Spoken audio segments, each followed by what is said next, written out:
Hello mga katek, hello guys. So meron po tayong tanggap, no, speaker instrumental po yan, no.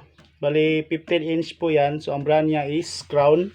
So ito Crown PA 1530. So yon. So bali ang gusto na may-ari kasi is palitan natin ang cone niya. Ito speaker cone, tapos lagyan ng dust cap. So parang nagre-restore na po tayo nito, no, kasi medyo ano na siya kapag ano yan, no, kagalkal na. So palit na po tayo ng voice coil, tapos palit po tayo ng speaker cone at saka yung dust cap nya. So bali pagsukat ito mga katek, kailangan natin ng caliper. So ito yung caliper ko is mumurahin lang, importante sa akin is magamit ko. So ito bali ang pagsukat nito, kung bumili kayo ng ganitong voice coil o kayo lang mismo ang mag DIY, so pagsusukat nito pala is dito. Kapag nalaman natin kung ilang yung voice coil niya is sukat po tayo dito sa may loob niya. Example, ito susukat natin is pag ganyan, no, dito.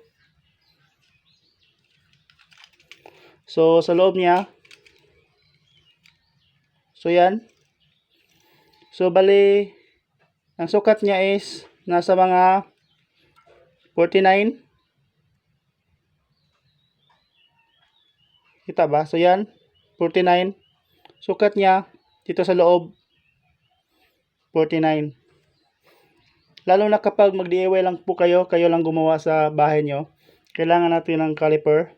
Tapos yung voice coil susukatin natin, no, kasi kapag bumili po tayo sa online, merong nakalagay at anong sukat at anong lapad dito at anong sukat ng coil nya. So yan 49. So same lang po ito 49 din po ito. By the way mga katek, no, sa speaker pala, depende po sa sukat ng voice coil o sa niya, no, sukat niya, kasi may iba-ibang sukat, depende po sa magnet po dito. So depende po yan dito. So sa pagbili naman ito ng speaker cone, so ang kailangan natin susukatin is syempre yung sa labas. Ito sa labas, sa may dito sa may voice coil, no, labas na. So sa pagsusukat, syempre caliper pa rin, no. Mas dali kasi basahin ng caliper. So yan. So may dyan, sorry talaglag, no.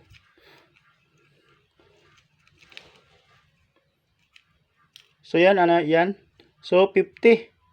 So kapag bumili po kayo nito, kung sakali sa online po kayo, siguraduhin lang nyo sa legit, no.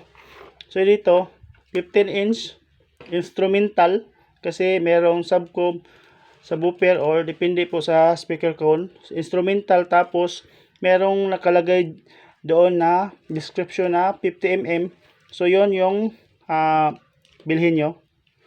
So kailangan talaga na susukatin bago po tayo bumili, kasi may nakalagay naman yan na description. So yan, ganyan 50. So ang kailangan nyo bilhin is speaker cone instrumental, tapos 50 yung sukat sa may ano niya dito sa may voice coil.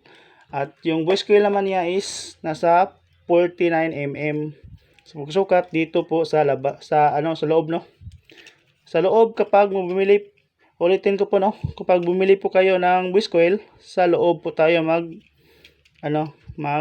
susukat.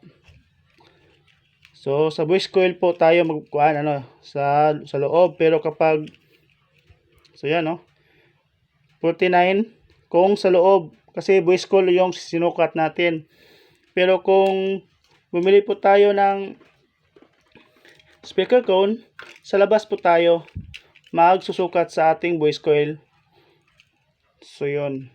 So yun mga katekno, yung mga kateknik. So bali ang gagawin natin is mag-restore po tayo. Tanggalin natin to. Palitan natin ng voice coil, tapos yung speaker cone, at saka lagyan natin ng dust cap, kasi magandang tunog po ito. Ang brand pala nito is Crown Ang range maximum niya 300 so 8 ohms. So pang video po yan, no. So yun mga katik, no. Yung technique, pasensya lang kayo, ngayon ko ulit nagpo-post ng mga video, no, kasi busy po tayo sa work. So yan, and hope meron po tayong natutunan sa araw na ito. So don't forget to follow for more tutorial, and don't forget to subscribe my YouTube channel. Thank you mga katek. Have a nice day. God bless. See you around.